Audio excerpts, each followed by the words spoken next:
Aduh, kenapa sih dari tadi aduh kenapa? Ngeri, lapar. Makan apa ya? Pesan online aja kali ya? Ini loh banyak promo, apalagi makanan luar negeri. Udah enak, cepet lagi. Lapar kan, dia pesen aja itu makanan.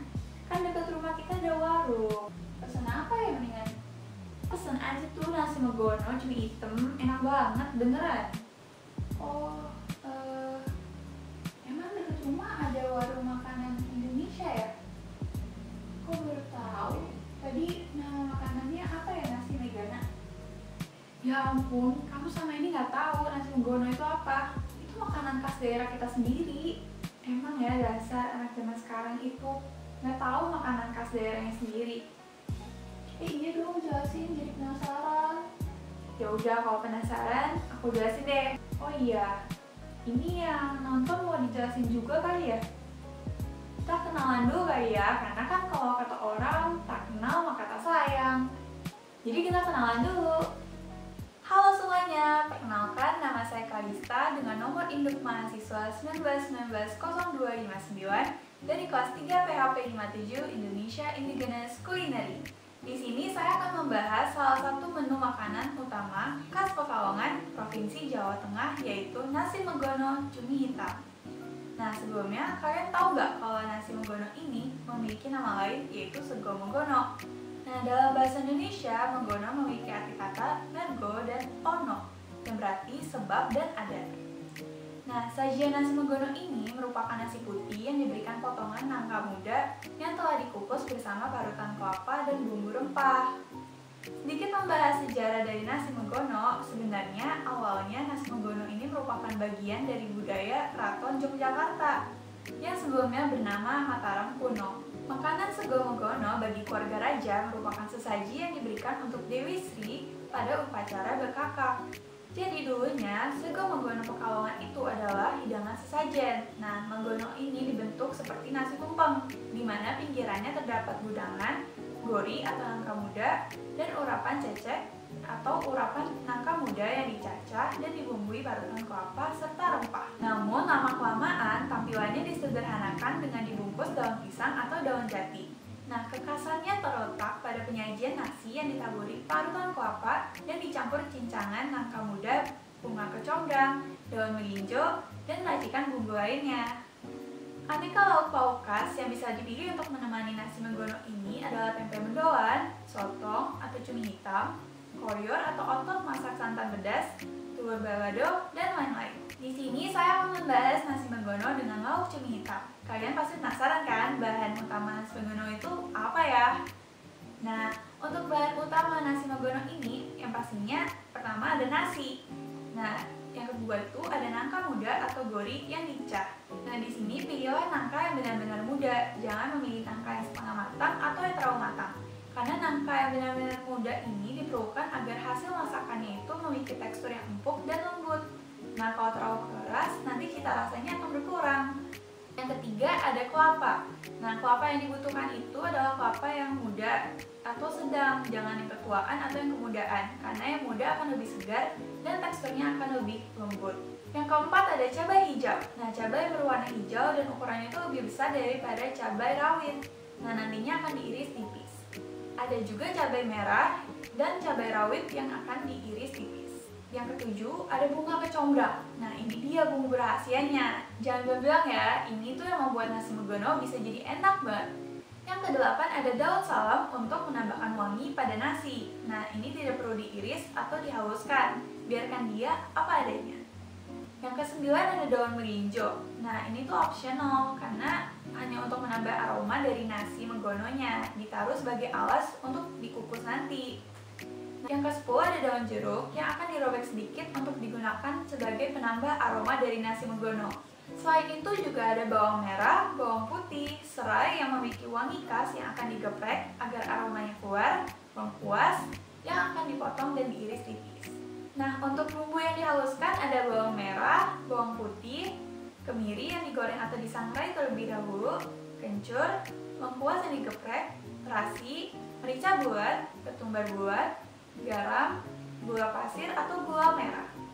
Nah, untuk nasi megono ini, salah satu lauk yang paling terkenal itu adalah cumi hitam. Nah, untuk bahan cumi hitam ini sendiri, kita pasti membutuhkan cumi yang akan disisihkan tintanya. Lalu ada bawang merah yang diiris, bawang putih yang diiris, cabai merah keriting, batang serai, lengkuas, daun salam, santan secukupnya, garam, gula, dan lada sesuai selera. Sekarang saya akan membahas mengenai sejarah penyebaran dari bumbu dan rempah yang terkandung dalam nasi megono. Yang pertama ada bawang putih. Nah, bawang putih memiliki sejarah penggunaan oleh manusia lebih dari 7.000 tahun yang lalu. Bawang putih berasal dari Asia Tengah dan sudah lama menjadi bahan makanan di daerah sekitar Laut Tengah, serta bumbu-bumbu umum di Asia, Afrika, dan Eropa. Dikenal di dalam catatan Mesir kuno, kalau bawang putih itu digunakan sebagai campuran masakan maupun pengobatan, di mana bawang putih sendiri juga melewati jalur perdagangan di Pulau Jawa. Yang kedua ada cabai. Nah, tanaman cabai ini merupakan tanaman yang datang ke Indonesia, jadi bukan tanaman asli Indonesia. Dipopulerkan oleh Columbus, tanaman cabai awalnya berasal dari benua Amerika, tepatnya di bagian tengah dan selatan. Namun dapat diperkirakan cabai itu masuk ke Indonesia di sekitar abad 15 sampai dengan 16, di mana Portugis ini menguasai perdagangan rempah-rempah di Nusantara. Nah, untuk sejarah rempahnya ada bunga kecombrang. Bunga kecombrang sendiri adalah tumbuhan asal Indonesia dan sekitarnya. Tanaman semak ini hampir dapat ditemukan di seluruh wilayah di Indonesia dengan nama yang beragam. Nah, kecombrang ini banyak dijadikan sebagai bumbu atau bahan masakan karena memberikan aroma yang segar dan rasa yang khas. Nah, awalnya bunga kecombrang ini terkenal di Sumatera Utara pada suku Taro sebagai asam cekala. Lalu mulai populer di Bali sebagai bahan untuk sambal bongkot dan masuk ke Pulau Jawa sebagai kecombrang. Selanjutnya ada lengkuas. Nah, lengkuas ini tumbuhannya berasal dari Asia tropika. Diduga bahwa lengkuas ini berasal dari Cina. Namun, ada juga yang berpendapat bahwa ini tuh berasal dari Bengali. Tetapi sudah sejak lama, lengkuas ini digunakan secara luas di China dan di Indonesia, terutama di Pulau Jawa. Sekarang tersebar luas di berbagai daerah di Asia tropis. Selanjutnya ada merica atau lada. Nah, menurut buku The History of Indonesia's Spice Trade, lada itu sudah masuk ke Indonesia sejak abad ke-6 melalui Pulau Jawa dan Sumatera. Di Indonesia, lada mendapat sebutan nama baru yaitu merica yang diambil dari bahasa Sanskerta. Pada abad ke-7, lada tumbuh sebagai komoditas perdagangan paling menguntungkan yang didatangkan ke Pulau Nusantara, yaitu Banten dan Sumatera ke Cina. Memasuki abad ke-16, perdagangan lada di Cina bergeser ke pelabuhan Banten. Pada masa itu, Banten menjadi pusat perdagangan Asia yang juga menyediakan stok lada pada Pulau Jawa.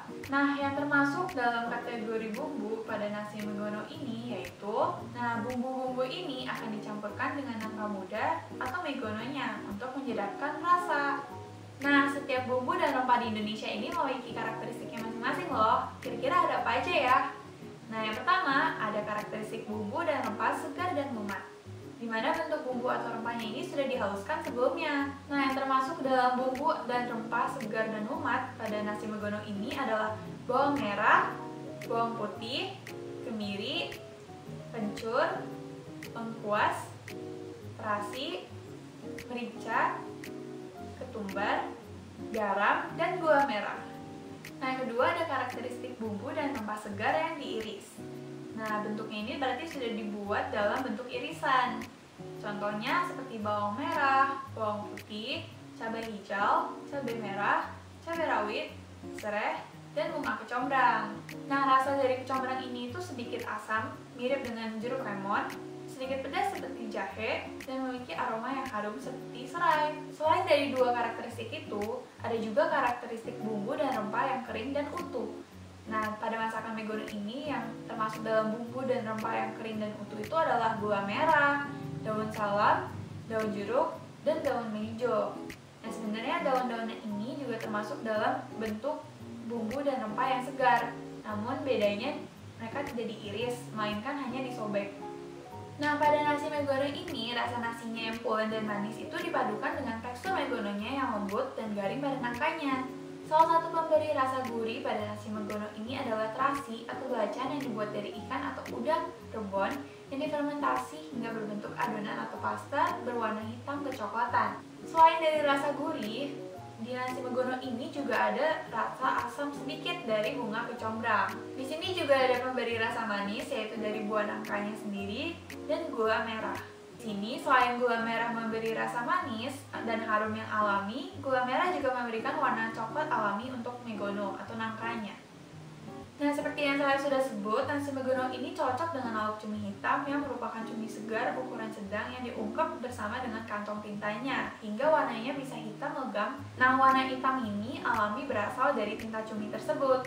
Meski dimasak dengan tinta, cumi khas Pekalongan ini disajikan dengan kering. Selain itu, lauk cumi hitam ini terasa gurih dari pemberi rasa alami yaitu santan kelapa. Di mana santan kelapa ini selain memperkaya rasa juga membuat kental cumi. Terakhir dari saya berharap kalian semua mendapat penerangan bahwa sebenarnya makanan khas Nusantara itu sangat beragam dan unik, terbentang dari Sabang sampai dengan Merauke. Dengan berbagai macam jenis bumbu dan rempah yang ada di Indonesia sangatlah kaya. Namun sangat disayangkan bahwa masih banyak sekali masyarakat Indonesia yang belum aware terhadap masakan khas daerahnya masing-masing. Maka pesan saya kepada masyarakat dan teman-teman sekalian, pertama, banggalah pada masakan atau makanan daerah khas Indonesia, karena masakan Indonesia memiliki cita rasa yang unik, di mana hal ini menjadikan peluang dan potensi dari bumbu dan rempah di Indonesia itu luar biasa. Buktinya, orang luar negeri aja tertarik untuk belajar bumbu dan rempah Indonesia. Bahkan dulu kita dijajah karena melimpahnya rempah yang kita miliki. Maka kita sebagai masyarakat Indonesia sudah sepatutnya bangga memiliki kekayaan bumbu dan rempah yang khas. Untuk memajukan kuliner dari Indonesia, itu baik lagi dimulai dari diri kalian masing-masing. Pertama, tumbuhkanlah rasa kepedulian dan semangat untuk belajar, serta rasa keingintahuan yang tinggi akan bangsa kalian terlebih dahulu, baru pada niat untuk mengembangkan bumbu dan rempah Indonesia. Bisa dengan menjalankan hobi kuliner kalian, di mana kalian mencicipi atau mereview kuliner Indonesia, membuat bucket list makanan Indonesia yang belum kalian pernah coba, belajar memasak dan mengikuti lomba masak baik di dalam atau di luar negeri untuk membawa masakan Indonesia go international, mengembangkan usaha dengan menu makanan Indonesia, mengembangkan acara festival, atau memberi edukasi kuliner makanan Indonesia.